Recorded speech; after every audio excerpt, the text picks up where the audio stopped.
This is an iHeart podcast. Guaranteed human. Work can be a little weird. Cringy training seminars, coworkers who won't stop talking about their plant, forgetting the mute button at an inopportune moment. We have to deal with a lot on any given workday. Sometimes it can feel hard to thrive and move forward in your career. Well, that's where LinkedIn comes in. LinkedIn helps you get ideas and insights from experts in your field, connect with people professionally, grow your network, and access tools designed to help you find the right fit for your next role. Whether you're just getting started, figuring out your next move, or looking to accelerate your career, LinkedIn is built to support you at every stage because LinkedIn is the network that works for you. Visit linkedin.com/knowstuff to learn more. The universe is full of mysteries. Black holes, quantum physics, galaxies. On TikTok, millions of people are learning more about the universe around them every day. Scientists break down complex theories, demonstrate experiments, and connect dots between the cosmos and our daily lives. One scroll might reveal the concepts on the fabric of space-time, the next an optical illusion. It's discovery on a massive scale, where millions learn something new every day. Welcome to Stuff You Should Know, a production of iHeartRadio.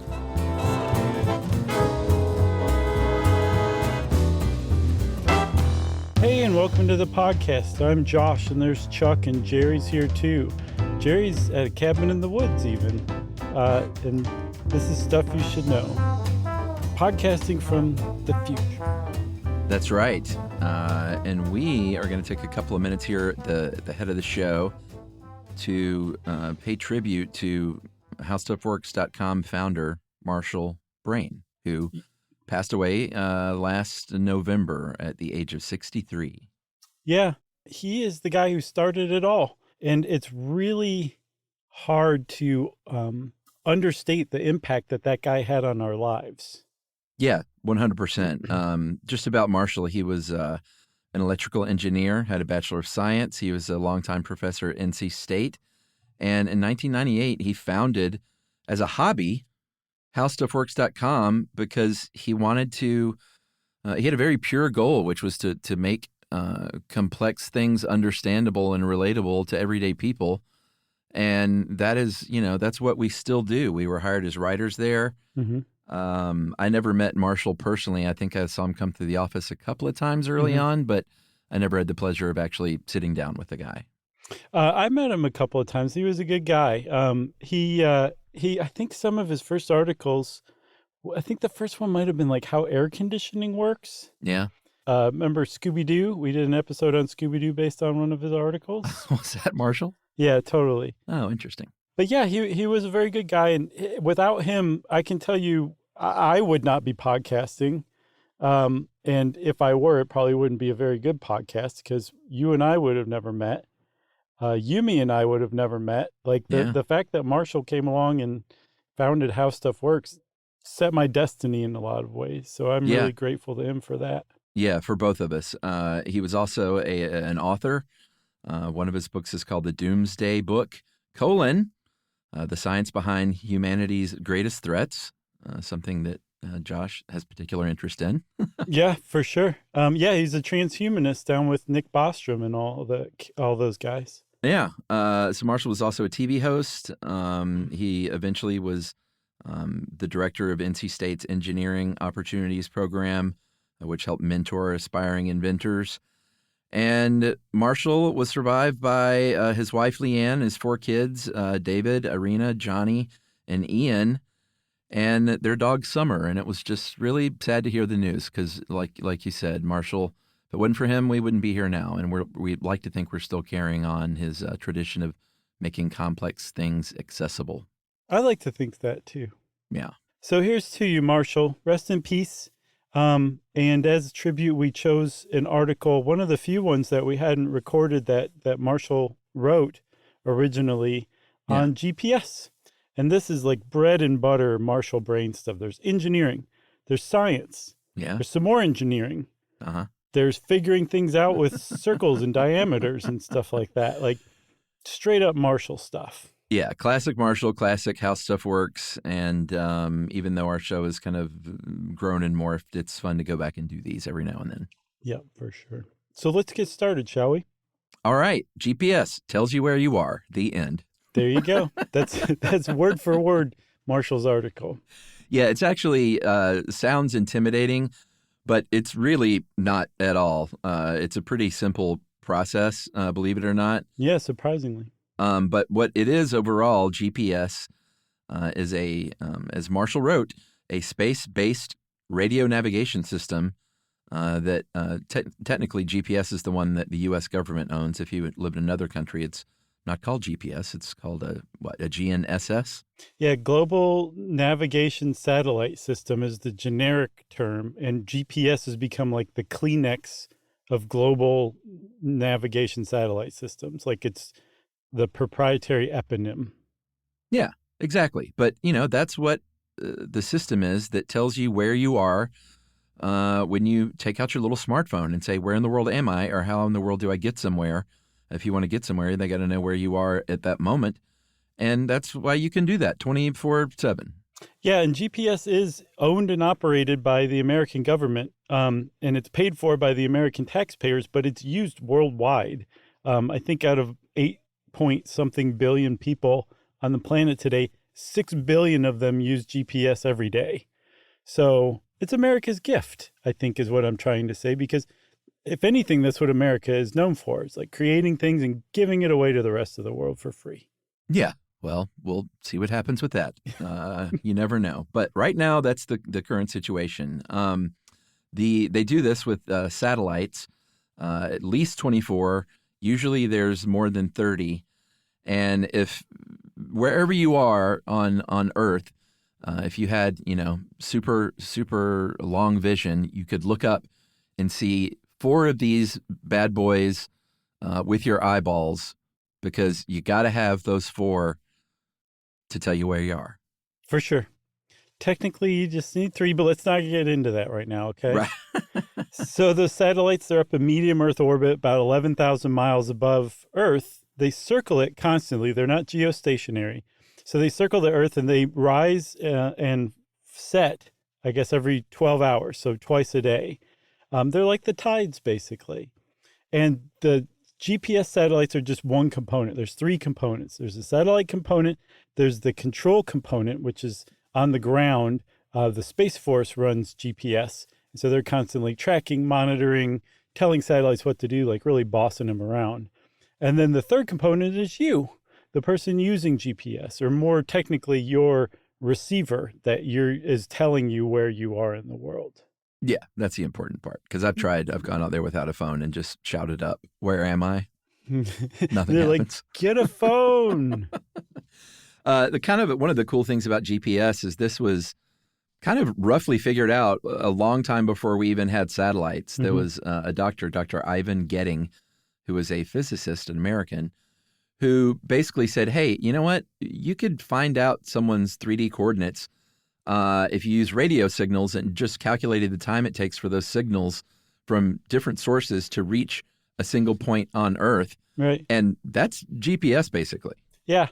And the people around Getting, especially his greatest critics, were like, oh, yeah? How are you going to do that? There's nothing up in space, you jerk. How are you going to do it? Exactly. And he said, just wait. And they sat around and they waited. I don't know how long they waited for, a while, and they finally went home. And then a couple of years after that, the Soviets came to the rescue in a certain weird way. They launched Sputnik.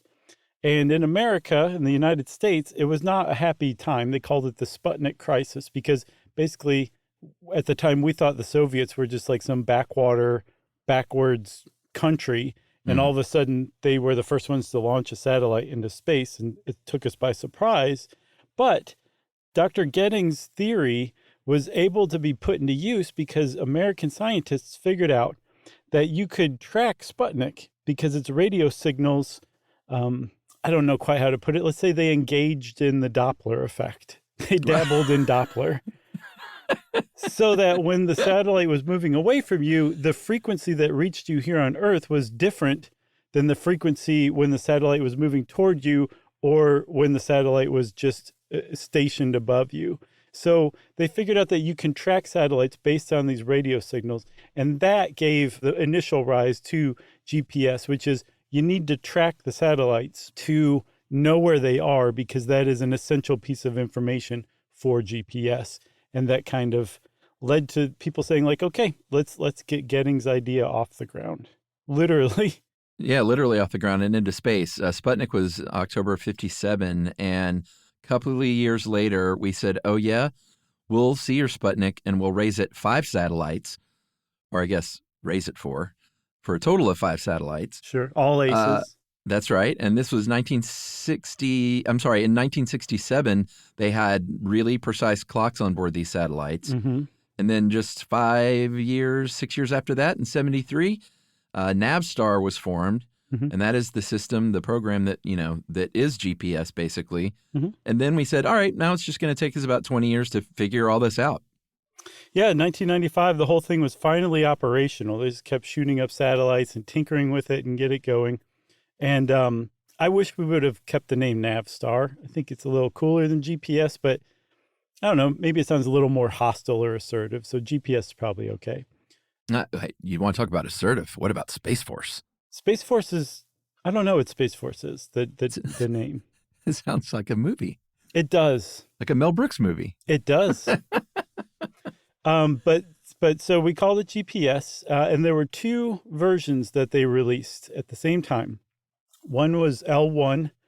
That bandwidth was used for civilian purposes, everything from, just if you weren't in the military, let's say you used L1. If you were in the military, you used L2. It's much more precise out of the gate. But the entire reason that this went from what I think was originally a military project intended just for use by the military to one where everybody who had a GPS receiver could use it for free was actually based on a tragedy that occurred in 1983 with Korean Airlines Flight 007. Yeah, that was a flight intended to go from New York to Seoul. To get there, they were flying over Alaska, and still today we don't really know why, but it veered off course about 200 miles into Soviet airspace. This was not a great area of Soviet airspace to be near because it was near some secret military installations. Mm-hmm. And so they scrambled a couple of fighter jets, Soviets did, MiGs, I reckon, and they tried to contact the plane, could not get in touch, and then downed the plane with a missile and killed everybody, 269 people. I remember this. I was 12. Oh, yeah? And I mean, of course I didn't understand something like that fully at 12, but I remember it being, all across the news. Mm-hmm. Well, having been raised in the United States and being 12 in 1983 during the Cold War, I'll bet you were so mad at the Ruski commies for doing that. Oh, man. There was probably a song on FM radio that, encapsulated this. Oh, I'm sure. Like that a DJ made, not a real song. Right. There were so many. It used to be such a thing. Yeah, it was a thing, but I'll bet it was Survivor that sang the song. Yeah, probably. What I don't fully get now, what I do get is that airplanes and airlines have GPS on their airplanes, so they don't do this now. Mm-hmm. But why did that broaden it to the public at large? Couldn't they have just said, all right, it's for the military and for the FAA? I don't know. Maybe they just thought that there were other potential tragedies that they couldn't foresee that could be. Gotcha. I don't know. I don't know. If there's one thing that I'm not, it's in Ronald Reagan's head. Right. I just don't know. So we have one GPS system, which is kind of a problem. We don't have a backup yet, which, we'll talk a little bit about that more later. But there is more than one GPS because it's not like China and Russia are like, hey, we'll just, use your GPS when we want to bomb something. When we want to shoot a missile at you. Yeah, exactly. So China and Russia and the EU all have their own GPS. And I think they all have backups even, and we don't. Right. It just takes too many floppies to back up our GPS. So we're just going without right now. Yeah. You want to take a break? Yeah, let's take a break. I think it's a fantastic setup. Okay. And when we come back, we're going to really wing it by trying to explain how GPS works.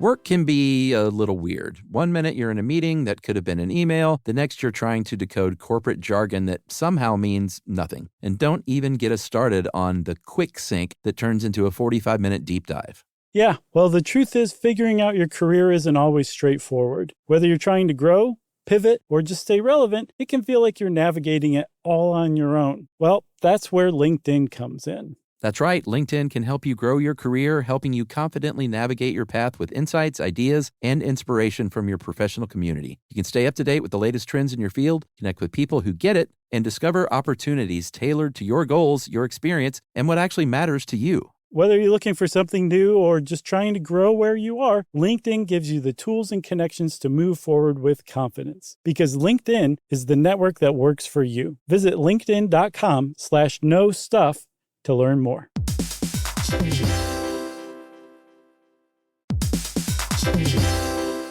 Hey everybody, we're here to talk to you about Wayfair, who believes that spaces should be functional, they should be comfortable, they should be well-designed, and they can be well-designed by you with their help. Your updated space should feel more comfortable, inviting, and practical for everyday use. And we're talking about outdoor seating. We're talking about grills. We're talking about major appliances. If you need storage solutions, Wayfair can help you out. Patio lighting, rugs, decor. It is your one-stop shop for home. Yeah. I mean, it's getting nice out, so it's time to think about living outdoors for the next few months. And Wayfair knows that outdoor furniture, it's heavy, it's intimidating to assemble. So Wayfair has stepped in and said, we're going to handle the hard part so you don't have to. That's right. You can shop Wayfair Verified, your shortcut to the good stuff. And that means their team of product specialists are going to vet everything by hand using a 10-point inspection, testing things like, quality materials, functionality, and features, and even how long it takes to build that piece of furniture. And the overall experience save time, reduce hassle, and improved convenience. Patio season is here, and these deals won't last. So head to wayfair.com right now to get your outdoor space ready for way less. That's WAYFAIR.com. Wayfair, every style, every home.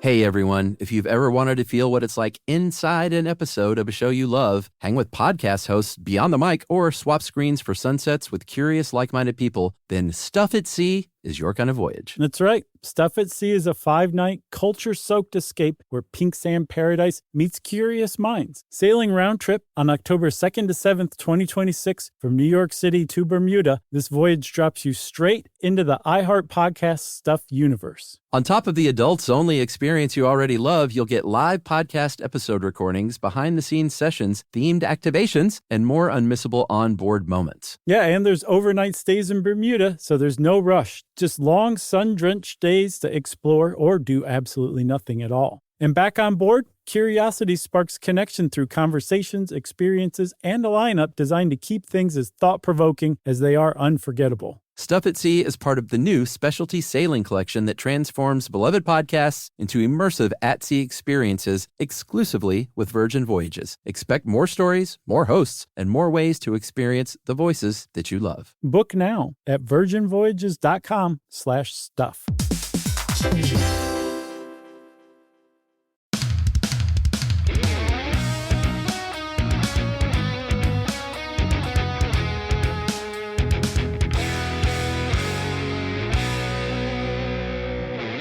All right. So if you want to geolocate something or somebody, you're going to need, and you're on Earth, you can just use longitude and latitude, and that'll do a pretty good job. Sure. GPS is like, hey, what if you want to find out where you are relative to sea level? We can do that.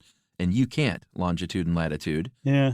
And GPS does that with microwaves. They decided not to use radio waves for reasons we'll talk about, but they use microwaves sent down to Earth. They do. And so these microwaves, I've seen both, Chuck. I've seen that they're constantly beaming transmissions, like basically uninterrupted from the satellites, or that they do it like on a repeating pattern. Regardless, however this information arrives, it contains a few really important pieces of information. And one thing we should point out, apparently there's a misunderstanding that a lot of people think when you open up like your location services or whatever on your phone, your GPS antenna pings satellites. That's not the case. It passively listens for GPS, the 4 GPS satellites broadcasting constantly or intermittently, and it picks them up, right? And so the information it gets is the time, and this is a really important component. And we talked before about atomic clocks and just how ridiculously precise they are. And on a GPS satellite, there's multiple atomic clocks that are keeping time together and to make sure that they stay synchronized. And then the satellite sends its own location. Apparently, they figure out their location using celestial landmarks like quasars. So the satellite knows where it is at all times, so it can tell you or your GPS receiver. And then there's a satellite ID that says, I'm me, and that is good enough. That's right. And that is in the form of a pseudo-random code.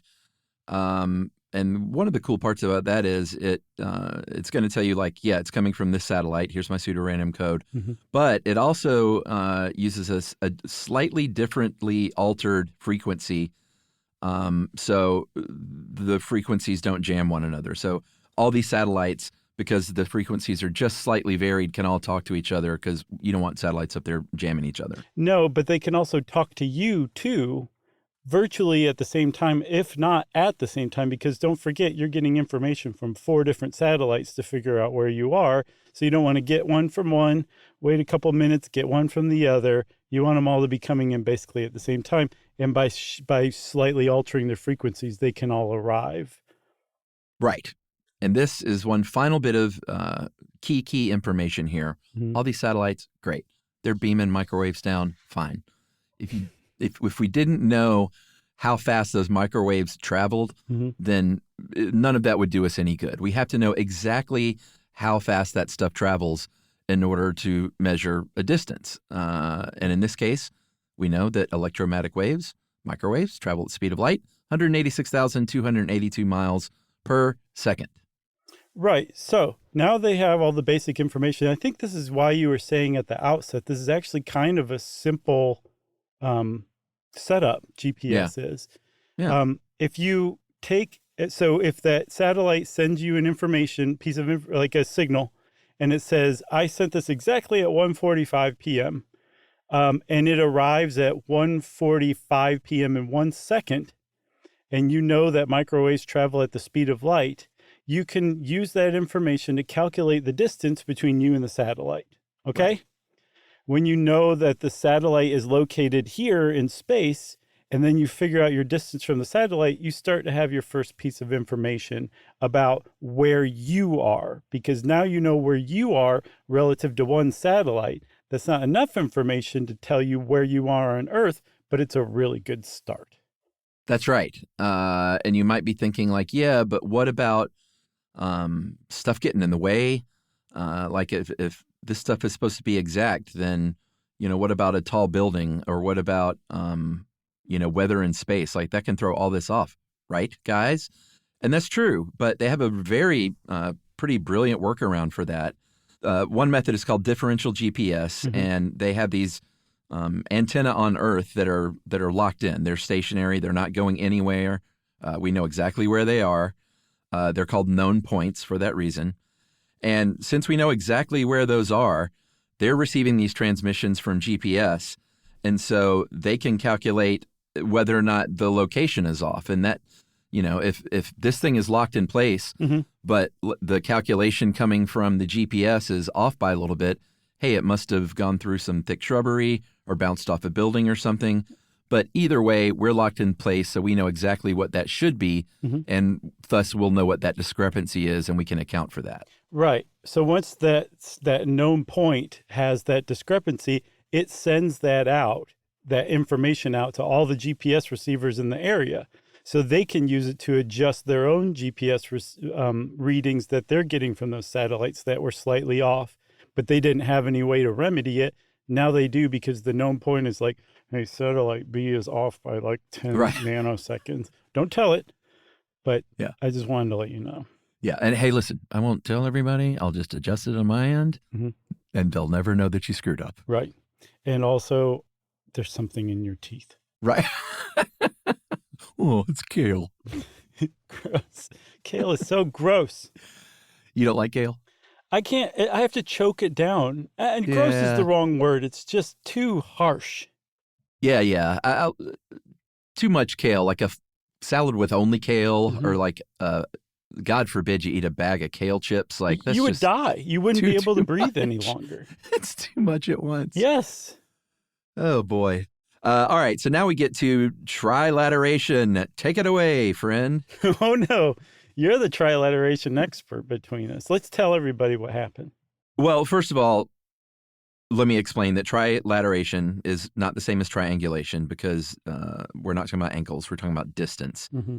And somewhere in there is the key of where I was screwing up because you had sent me this in a very elegant, sort of simple to explain way. Hey, this is Marshall. Okay, a la Marshall Brain. Mm-hmm. It was explained about, like a Venn diagram, 3 circles overlapping, and then the point where they overlap is where you are. Mm-hmm. We'll explain that more thoroughly, but I was just drawing 3 random circles, and I'm like, 3 random circles don't always intersect at a point. Right. Like, they might overlap in an area, and so the center of that area maybe is what we're talking about. But then I realized you can't just draw 3 random circles and expect them to have a tangent point, because they don't always. Right. In the case of GPS, I guess it's just a very exact measurement from one place to another, and in that case, they will intersect. Right. Okay.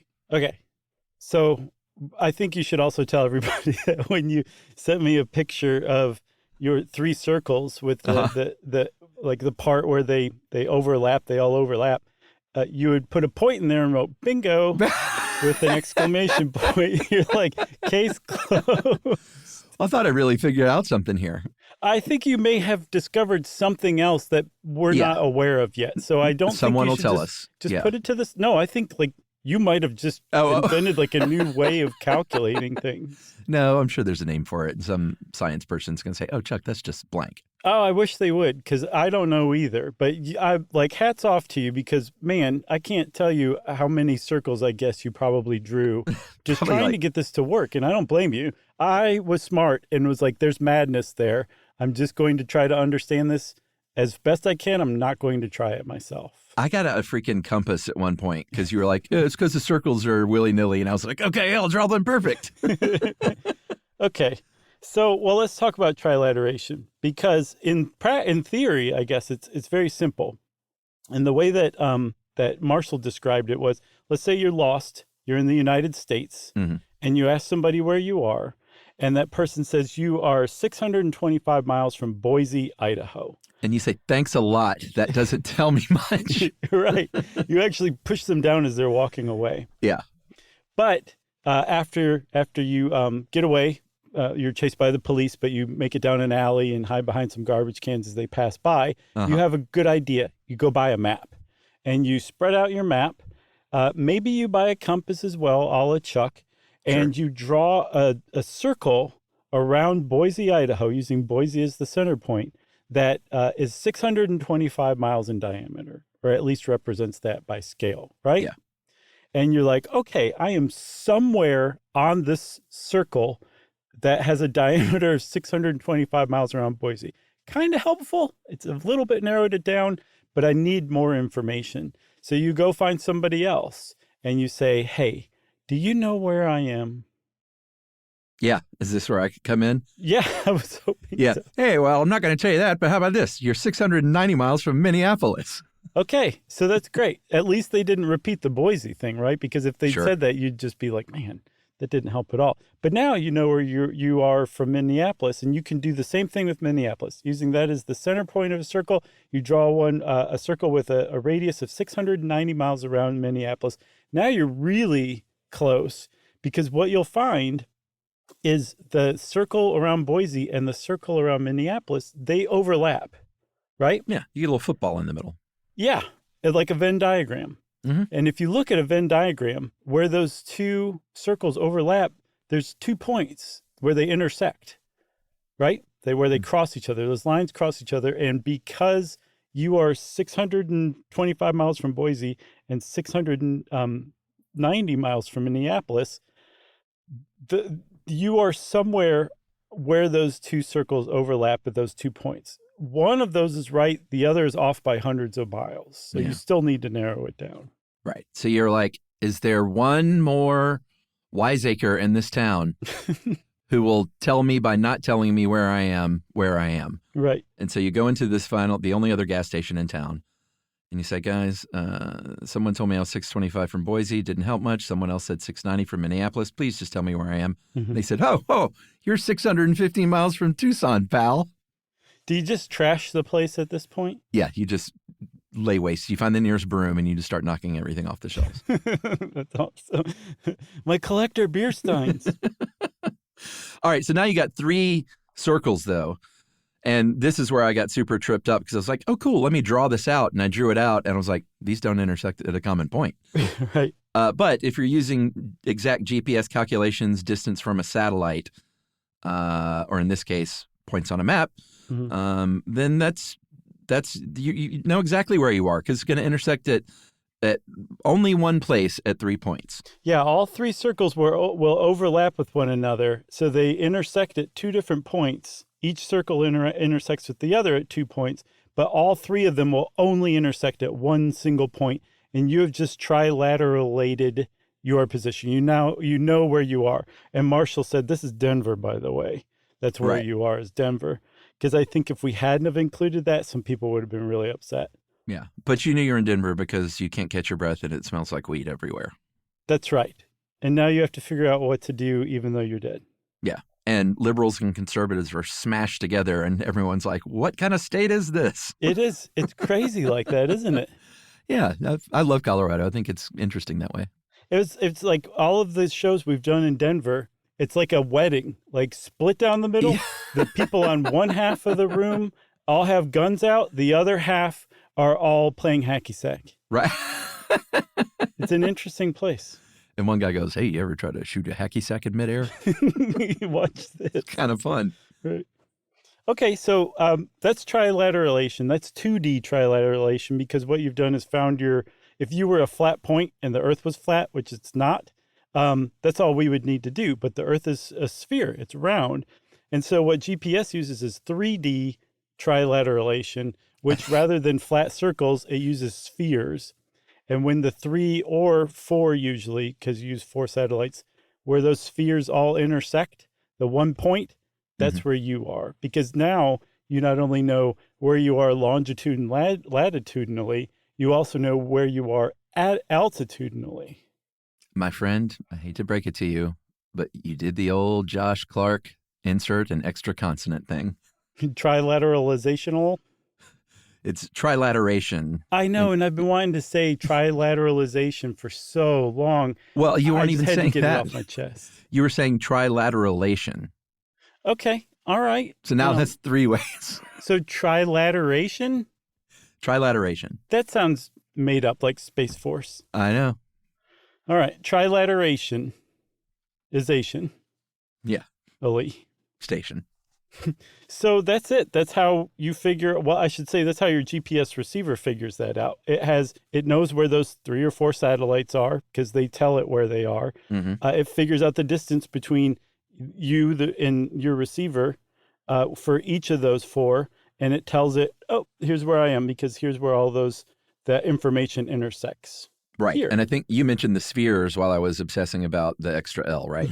Yes, I did. Okay. Great. And there's a really pretty image out there. I can't remember what website I found it on. But if you search like how GPS trilateration works, it will come up, I'm sure. But it shows like the 4 spheres created by the satellites, and they're all in 4 different primary colors. And it's so pretty.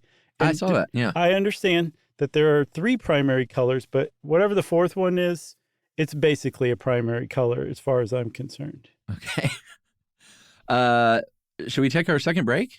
Yeah, I think so, Chuck. We earned it with that trilateration explanation. We'll be right back.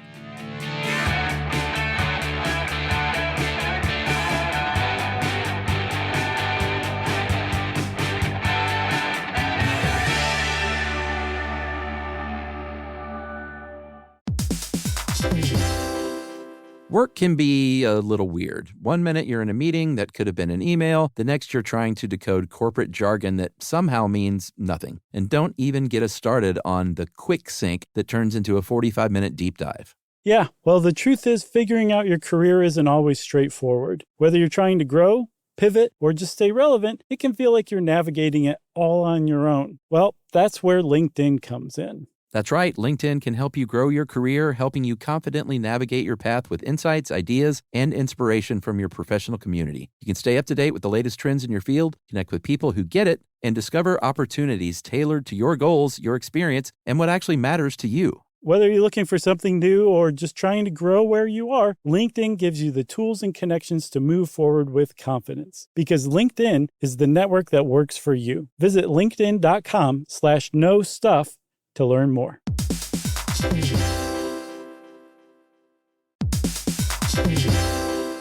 Hey everyone, if you've ever wanted to feel what it's like inside an episode of a show you love, hang with podcast hosts beyond the mic, or swap screens for sunsets with curious, like-minded people, then Stuff at Sea is your kind of voyage. That's right. Stuff at Sea is a 5-night, culture-soaked escape where pink sand paradise meets curious minds. Sailing round trip on October 2nd to 7th, 2026 from New York City to Bermuda, this voyage drops you straight into the iHeart Podcast Stuff universe. On top of the adults-only experience you already love, you'll get live podcast episode recordings, behind-the-scenes sessions, themed activations, and more unmissable onboard moments. Yeah, and there's overnight stays in Bermuda, so there's no rush. Just long, sun-drenched days to explore or do absolutely nothing at all. And back on board, curiosity sparks connection through conversations, experiences, and a lineup designed to keep things as thought-provoking as they are unforgettable. Stuff at Sea is part of the new specialty sailing collection that transforms beloved podcasts into immersive at-sea experiences exclusively with Virgin Voyages. Expect more stories, more hosts, and more ways to experience the voices that you love. Book now at virginvoyages.com/stuff.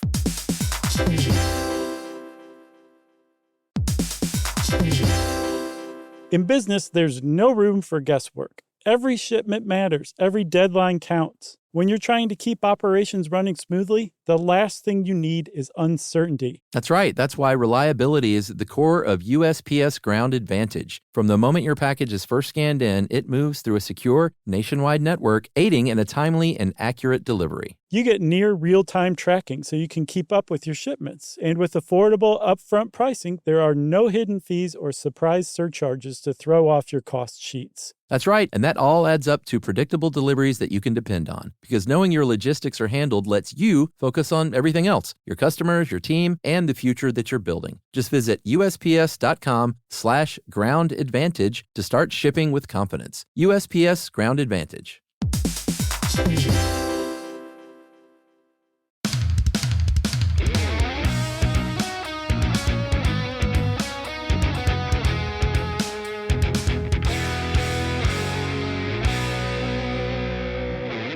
Okay, Chuck, so there's one other thing, kind of like a little sidebar I felt like we should talk about. If you've ever tried to figure out where you are and your phone's like, turn on Wi-Fi and we'll get a better reading. I've never understood that until you explained it. So what it's trying to do is it's prompting you to turn on your Wi-Fi-based positioning system. And that is based essentially on the same thing that Dr. Getting was getting at, which is you can use information from different sources and comparing those sources to figuring out where you are. And so rather than using satellite information, this it bases it on the known strengths of different Wi-Fi network towers, antenna. And so depending on how strong one signal is compared to where you are, in addition to comparing it to another signal and another signal, and another signal, it's like, oh, you're in Denver. Right. You don't know how dumb I am? I don't think you're dumb, and I know you're not dumb, but let's hear what you have to say. I say this out loud at the risk of losing listeners that might be new listeners are like, I can't listen to this guy. Oh, this is really dumb? Up until yesterday, whenever my phone or my car or something said, turn on your Wi-Fi to improve accuracy of your location, I was like, I'm not near my house. What is this thing asking me to do? I'm not near my Wi-Fi. You weren't like, you're not the boss of me. No, I was just, that's pretty dumb. No, it's not. Wi-Fi is everywhere. It doesn't have to be your house Wi-Fi. So, yes, that's one way it does it. And it does it in your house, too. But that's because your router is a big blabbermouth and tells everybody where you are. So that is kind of funny. It's like, they don't know. I'm not near my house. Why is it asking me to turn on my Wi-Fi? This phone is so stupid. Oh boy. All right. So speaking of the opposite of stupid, your smartphone, how accurate are those things? When GPS first started, they said, and this was again like 95-ish, they said it's going to be accurate to within 100 meters 95% of the time, which at the time was like, hey, that's not bad at all. Like that gets me in the neighborhood of where I want to be. They've gotten much, much better. Now they say 2 meters, within 2 meters of 6.6 feet, but it's really closer than that. They did some measuring in 2021, and the global average across all users was about just a little more than 2 feet. Mm-hmm. And, again, that depends on a lot of things. If it's got tall buildings in the way, space weather, atmospheric conditions, apparently like a really dense like jungle canopy or thick shrubbery can actually degrade the accuracy of that signal.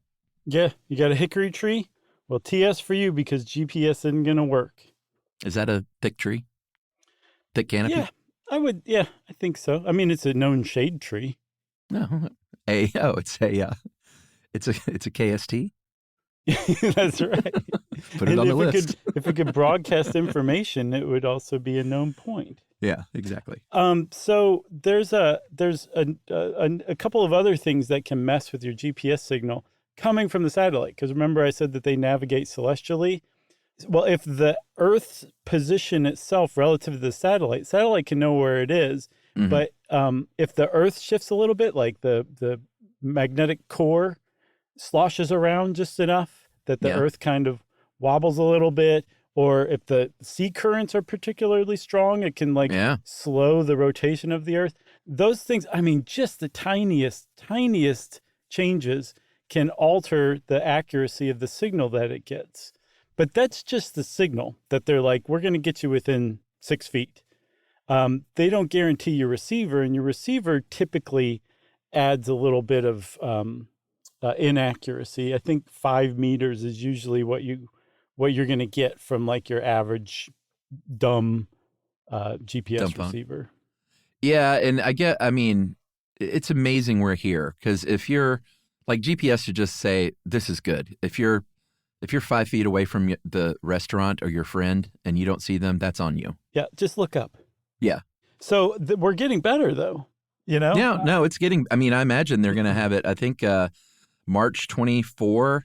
If it's clear skies, you're out in the middle of the desert or something, they can be as accurate as 30 centimeters, which is 5 AA batteries end to end.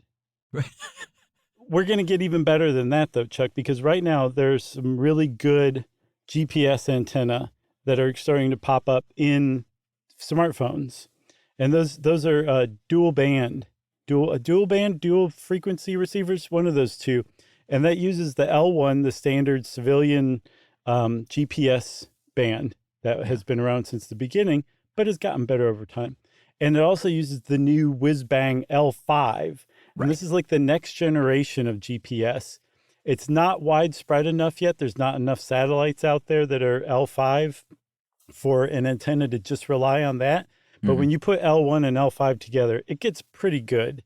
The thing is you might ask yourself, like, why would you need to get like within centimeters of the restaurant that you're going to? It doesn't make sense. Well, some people use GPS for more than just finding the restaurant that they're going to. Yeah, that's right. And your parents and grandparents might be using their Garmin still. So just have patience with them. I think the Garmin was actually one of the original GPS devices. Yeah, and it's still being used in certain cars in certain people's families. Are those things even supported any longer? I don't know, man. It's pretty funny, though. It's like looking at a MySpace webpage or something when you look at it. I'll bet it is. But yes, I took us off task. You were talking about other things that this is used for. A lot. We talked about landing airplanes. That's pretty important. Accuracy is pretty important. Maybe not down to the centimeter, but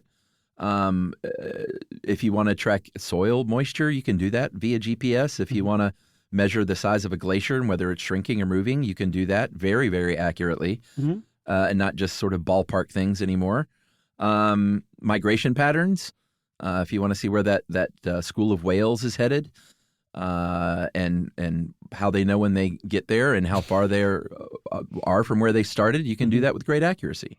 Yeah. Also, things use it to basically stay in position, like modern agricultural equipment, like harvesters. They go in a straight line by themselves, thanks to really precise GPS. Same with self-driving cars.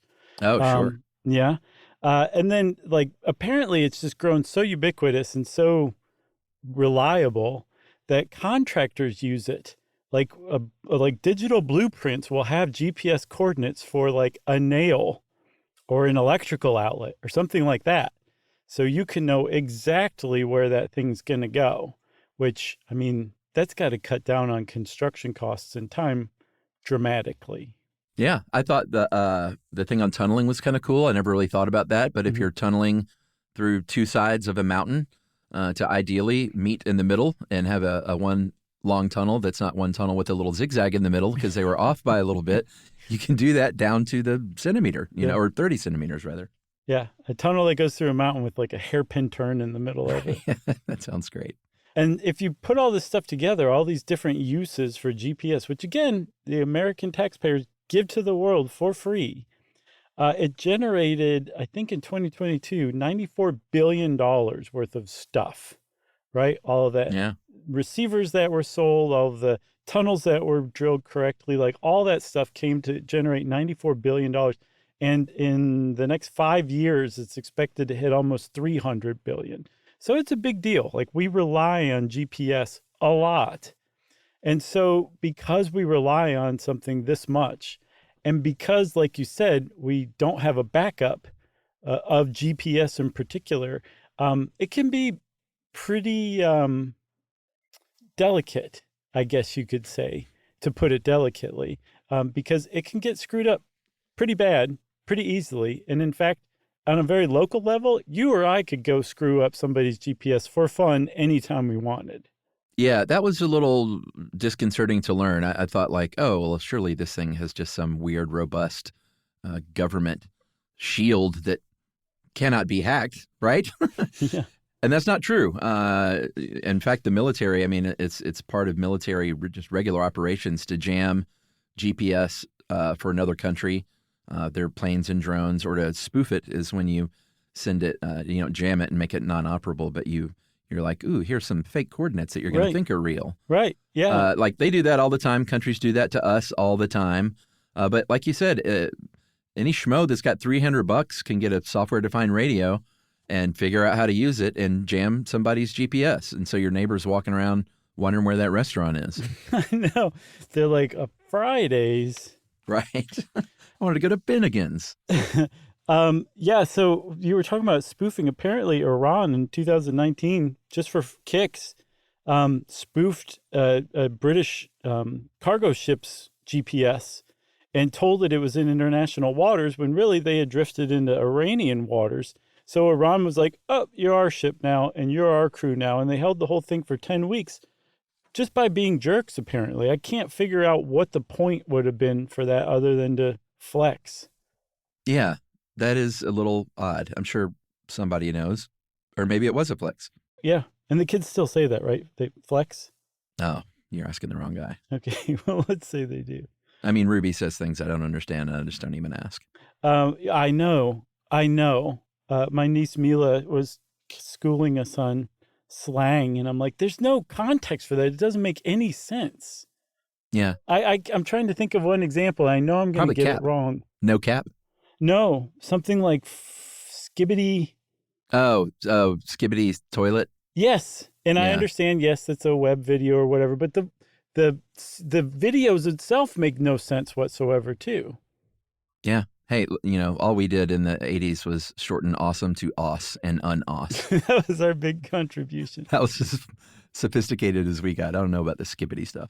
Yeah, and I don't mean to complain. I mean, each generation builds on the last, comes up with its own stuff. I'm happy about that. I just don't understand it. And I think that's the point, I think.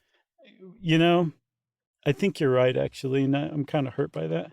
Yeah, it's kids and teens come up with their own language, so adults don't know what the heck we're talking about, and they can laugh behind our backs. Yeah. We did the same thing. I didn't. We said, that's very un-us, and our parents were like, what are they saying? I can't make heads or tails of that. Airlines can get jammed. There was a study that found intentional jamming of airlines was a problem in 3 regions, only 3. More than 70,000 flights were jammed between February and August of 2022. And that, once you jam it up, you can't reset it. Like that plane lands and then the unjamming happens. Yeah, you have to turn the whole thing off and reset everything. You can't just reset the GPS antenna. And they need to work out all that stuff, don't you think? They definitely do. But something about those flights being jammed, those are civilian flights being jammed by bad actors and sometimes governments and militaries. So what you're trying to do essentially is to crash a plane full of people. Like that's your shot. It's not a really dedicated shot at it, but that's pretty much the goal of doing that to an airliner. Yeah. And you have no idea how much I put my hand over my mouth when you said bad actors, and I almost shouted out a few names of actors. Who are you going to name? No, I can't, because you never know. People might listen to this. I'm sensitive to hurting people's feelings now here in my 50s. I think that's great, man. Well, text me some names then. I will. Okay. There's another thing that spoofing, I believe. Mm-hmm. I think they use spoofing for it. Is to cheat at games like Pokemon Go. Yeah. Where you can fake where your own GPS coordinates are to say like, oh, I'm at the, I don't know, Pikachu's lair or something like that. So give me the egg that Pikachu is guarding, which I can turn into like some skee ball tickets and get a comb. Or a skibbity toilet. I hope that doesn't mean something dirty, right? It means nothing from what Mila's told me. Like it's just basically a thing you say. Okay. I hope I'm not outing Mila as uncool, though. Well, I'm just glad that you have someone in your life that's down with that kind of stuff, because it's pretty vital these days. I don't know if it's vital that I know that Skibbity Toilet exists, but... Maybe not that, but God, Skibbity Toilet has its own Wikipedia entry. Oh, I believe it. Have you seen the videos, though, that it's based on? No, but I see a screenshot now. And they're mesmerizing. It doesn't pull me in. You should watch a second or two of it. You don't need to watch much. You get the gist of it really quick, but it's you'll find that your mouth is open. Not in awe, but just because you're glazed over. Right. So like you said, the United States is not unaware of the vulnerability. That was what I was saying. It was in a delicate position. It's vulnerable. It's a very vulnerable system, globally and also locally. So they are taking steps to update it, and that is going to come in the form of adding more and more L5 satellites. That's right. But for now, if you want to be a little shocked, taking into consideration how dependent we are on GPS, the average age of a GPS, specifically the United States' Global Positioning System satellites, is 13 years. Yeah. That is really old for a satellite. But Chuck, tell them how old the oldest satellite in the constellation of GPS satellites is. That would be 27 years old. Is that right? Yeah. Yes. That thing has sarcopenia. Oh. Well, I guess that's it for GPS, huh? Yeah, this was more fun than I thought. And you know what? I'm glad we had some fun and had some laughs, because that feels like a lighter tribute for Marshall than something else. For sure. Hopefully we made you proud, Marshall. And thanks again for everything. And since we said thanks to Marshall Brain, then I think it's time for listener mail. I'm going to call this Forget Rice. How about some peace and love? Hey guys, big fan of the show. I love listening when training for marathons and love the recent marathon episodes. While listening to the history of refrigeration, the rice method for managing a musculoskeletal injury was mentioned. Did you know, guys, that in 2020, the medical world threw out the rice method and transitioned to peace and love? I don't even remember mentioning that, let alone knowing that tidbit. I think I probably did. So for peace and love, we have protection. Avoid activities that cause pain for 2 to 3 days. Okay. Elevation. The A is avoid anti-inflammatories. because apparently that reduces healing, and you should avoid ice too. I have heard that anti-inflammatories are actually not very good for you. I never take those anyway because I don't really stopped. need to, but yeah. Lucky. Some people really need them. I know, I'm sure. Where was I? A, so down to C, compression. E, education, which is avoid unnecessary passive treatments. Your body will heal, so I guess educate yourself. They were like, we really need an E here. Yeah, What are we yeah, gonna do? basically. And then we and is not spelled out, but love is load, let your pain be your guide, optimism, condition your brain, vascularization, pain-free cardio, and exercise, restore mobility through active approach. And Sarah says, this is a lot. I hope people can learn to avoid ice and anti-inflammatories for optimal recovery, but it's having a hard time catching on. And I can imagine why. That is from Sarah, PT Bird Nerd Hollingsworth, and she's a bird nerd and loves our bird episodes. That's awesome. Thanks, Sarah. Way to spread the good word. I know there's a lot of good advice and information in there, but it's just going to take months of digesting that information to try to figure out those acronyms. Yeah. If you want to be like Sarah and put something on our radar that we weren't aware of before, we love that kind of thing. You can send it to us via email, like Sarah did, to stuffpodcast@iheartradio.com. Stuff You Should Know is a production of iHeartRadio. For more podcasts from iHeartRadio, visit the iHeartRadio app, Apple Podcasts, or wherever you listen to your favorite shows.